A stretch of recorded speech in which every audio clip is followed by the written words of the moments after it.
Mudah-mudahan kebenaran itu akan terbuka ketika jalannya sudah kita buka dengan keberanian kita ya untuk melakukannya. Halo pemirsa, kita ketemu lagi di channel Pak Dokter. Jangan menyimpulkan dulu siapa Dokter Tifa sebelum kalian melihat channel-channel Dokter Tifa. Jadi Dokter Tifa ini punya channel YouTube 4 pemirsa. Dokter Tifa Channel ini 19,6 ribu subscribernya. Kemudian yang lebih banyak lagi ada DRTF Channel, ini 74,6 ribu subscriber. Ada juga Dokter Tifa belak-belakan yang hanya 780 subscriber. Dan Dokter Tifa's Live itu di 6,72 ribu subscriber. Karena saya lihat ya di channel Dokter Tifa ini penontonnya cukup lumayan pemirsa, ribuan viewsnya. Di channel Dokter Tifa ini yang paling banyak ditonton itu di DRTF Channel itu di 238.000 views ya. Ini cukup banyak, dan menariknya adalah banyak sekali yang mendukung Dokter Tifa ini. Dari 3.456 komen, ini cukup banyak yang memuji beliau. Maju terus menegakkan kebenaran. Dokter Tifa ini orang yang pintar dan peduli kepada negara. Alumni UGM. Dokter Tifa yang cantik dan hatinya baik, terus suarakan kebenaran. Dan banyak sekali yang mendukung Dokter Tifa ini. Nah, kalau kita bicara Dokter Tifa, kalian ini termasuk yang pro atau kontra? Kalian termasuk yang menganggap Dokter Tifa ini seorang peneliti yang jenius dan cantik, atau malah seorang dokter yang argumennya mengada-ada dan bahasanya lebay dan hatinya ditutupi oleh kebencian terhadap Jokowi? Nah, silakan komentar pemirsa. Tulis komentar kalian di bawah. Saya pengen tahu pendapat kalian apa. Karena Dokter Tifa ini punya dua sisi. Nah, membahas tentang Dokter Tifa, saya sendiri punya pendapat khusus pemirsa.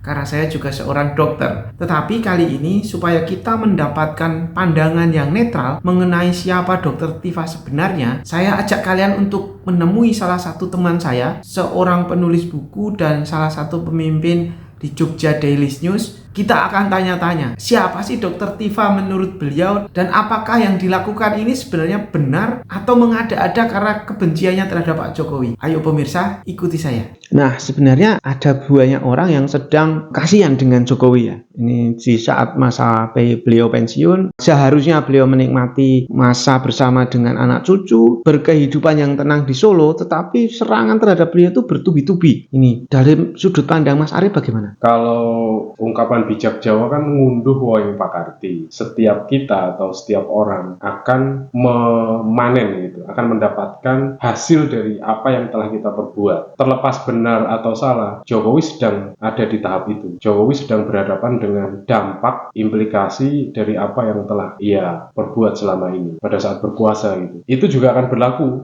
bagi Dokter Tifa, bagi Roy Suryo. Jadi apa yang mereka perbuat pada akhirnya nanti akan berbuah sesuai dengan apa yang mereka perbuat hari ini. Seandainya nanti di pengadilan kok Dokter Tifa ini terbukti tidak punya argumen yang benar dan justru malah menarasikan kalau Jokowi itu ijazahnya palsu padahal terbukti asli, ini apa yang pengen jenengan sampaikan, Mas? Di lingkup pro dan kontra di level dialektika itu, Dokter Tifa ini kemudian sebagai sumber dia bisa membangun basis argumentasinya sendiri. Nah, ketika itu memang ternyata dibuktikan benar, kompetensinya ini kemudian bisa diakui. Sebaliknya, bila nanti ternyata apa yang disampaikan, apa yang didiagnosiskan, apa yang disebarluaskan itu ternyata invalid gitu. Dokter Tifa sebagai pribadi, lalu ilmu kedokteran sebagai latar belakang keilmuan gitu, bahkan mungkin kampusnya gitu. Ini bisa saja kemudian dinilai negatif gitu, bahkan bermasalah gitu. Jadi kalau tadi Paul Ormerod nulis buku matinya ilmu ekonomi atau kematian ilmu ekonomi, ya bisa saja sekarang kemudian akan ada kritik serius matinya ilmu kedokteran gitu. Jadi kalau dokter bicara memberi diagnosis, tidak semua lantas percaya gitu. Nah, ini bagian dari dialektika gitu. Nah, Mas Arif, ini kan publik menjadi terpecah ya antara menduga-duga jangan-jangan Dokter Tifa ini benar gitu ya. Karena memang sejarahnya dari track recordnya pendidikan beliau ini kan bukan orang sembarangan ya. SMP favorit di Jogja, SMA favorit di Jogja,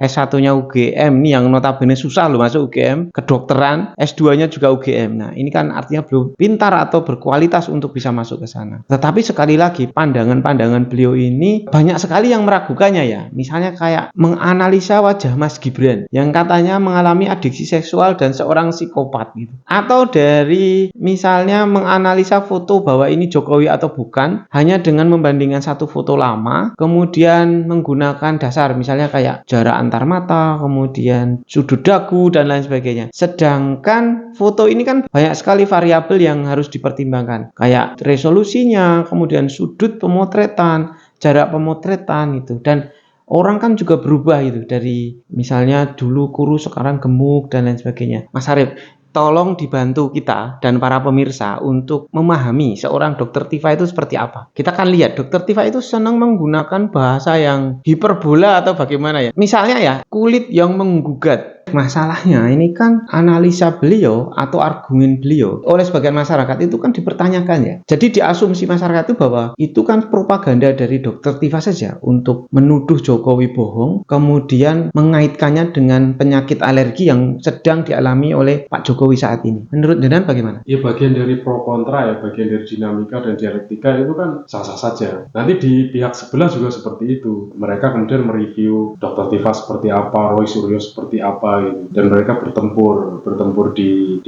kanal-kanal saluran informasi itu untuk saling membenarkan gitu. Nah, cuman pada akhirnya kan ledakan informasi seputar itu kan harus berujung gitu. Jadi kalau pertandingan sepak bola harus ada wasitnya gitu. Nah, wasit itu pengadil itu yang kemudian akan menentukan siapa yang menang dan siapa yang kalah. Nah, itu nanti prosesnya di pengadilan gitu ya? Ya, betul. Itu di pengadilan. Jadi kita ini kan bebas berpendapat, tapi kemudian ada hukum yang diakui. Artinya begini Mas Arif, apa yang disampaikan oleh dokter Tifa itu sah-sah saja gitu ya? Atau boleh-boleh saja gitu ya? Dalam ranah pro dan kontra, memang seperti itu. Jadi masing-masing harus membangun argumentasinya sendiri. Nah, sesuatu dianggap sebagai argumentatif, itu ya harus dengan dasar. Ada yang mengedepankan kompetensi, ada yang mengedepankan fakta, ada yang mengedepankan opini. Nah, pada saat kemudian saling memahamkan, saling meyakinkan itu, banyak cara dilakukan gitu. Ada yang kemudian mengedepankan narasi emosional, tidak terlalu mengedepankan objektifikasi itu, terus menghubung-hubungkan banyak hal yang kemudian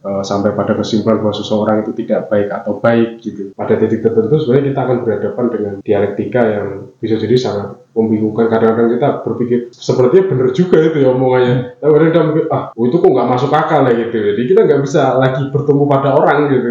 Nah, jadi kompetensi itu sebenarnya tidak serta-merta sesuatu yang kosong. Memang ia dibangun dari portofolio yang cukup gitu. Dr. Tifa sebagai sosok yang kemudian kompeten, punya kredensi ya, dia sekolah di tempat-tempat sekolah-sekolah yang terpercaya, itu juga tidak mungkin mengeluarkan sesuatu pernyataan tanpa dasar yang cukup. Tapi di sisi lain juga seperti itu. Kalau misalnya kesimpulan yang kemudian disampaikan kepada publik itu apakah benar-benar di titik objektif. Nah, ini yang kemudian perlu digali gitu. Artinya kalau ada masyarakat yang menganggap bahwa dokter Tifa ini sedang mengingkari profesinya karena apa yang dia sampaikan itu landasannya adalah kebencian, kemudian propaganda bahwa Jokowi itu salah, bohong, palsu dan lain sebagainya, itu juga boleh ya sebenarnya kayak gitu ya? Ya tadi itu, kalau di lingkup pro dan kontra masing-masing membangun argumentasinya gitu. Nah, kalau sekarang yang punya agenda dokter Tifa akan menggunakan pengetahuannya untuk membangun argumentasi. Kalau hanya misalnya suka tidak suka atau ini bohong tidak bohong tanpa alasan yang cukup, tanpa argumentasi yang cukup, juga orang segera bisa menyimpulkan dokter Tifa ini nggak jelas gitu. Tapi kalau misalnya dokter Tifa punya basis argumentasi yang cukup, ini kita masih butuh lagi beberapa tahap ke depan sampai nanti ada pengadil gitu, ada sesuatu yang kemudian kita anggap sebagai titik objektif dan berhenti di situ gitu. Oke, artinya ini pemirsa ya, jadi yang harus kita sadari bahwa besok itu ada pengadilan dan dipastikan dari dua belah pihak itu pasti akan menyajikan argumen dan dasarnya ya. Sebenarnya orang-orang seperti Dr. Tifa, Roy Suryo, Rizwan Sianipar itu apa sih yang mereka cari Mas? Kok mau-maunya mereka itu sampai kasarannya berhadapan dengan hukum, kemudian pendapat mereka yang kontroversial itu kan sampai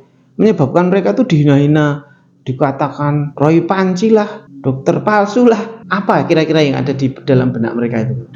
dalam sudut pandang Mas Arif? Ya kan pro kontra tadi. Kalau yang pro akan membenarkan apa yang dibicarakan. Kalau yang kontra ya dengan nyinyiran-nyinyiran seperti itu. Kalau misalnya yang pro beranggapan Dr. Tifa dan kawan-kawan punya argumentasi yang cukup. Mereka orang-orang yang cerdas, tulus dan rela mati gitu, rela dipenjara, rela dihukum untuk sesuatu yang mereka anggap sebagai kebenaran gitu. Tapi bagi yang kontra itu mengada-ada gitu. Nah makanya buat kita yang tidak masuk di pro dan kontra, ini kan khasanah. Jadi kalau khasanah berarti kita berkeperluan untuk memperluas khasanah. Jadi kalau misalnya ini pengetahuan baru ya kenapa tidak ini jadi bagian dari sesuatu yang positif gitu. Tapi kalau sampai ke kesimpulan, kita sampai ke titik adil tadi, ke titik pengadil tadi ya kita akan terima bersama-sama gitu.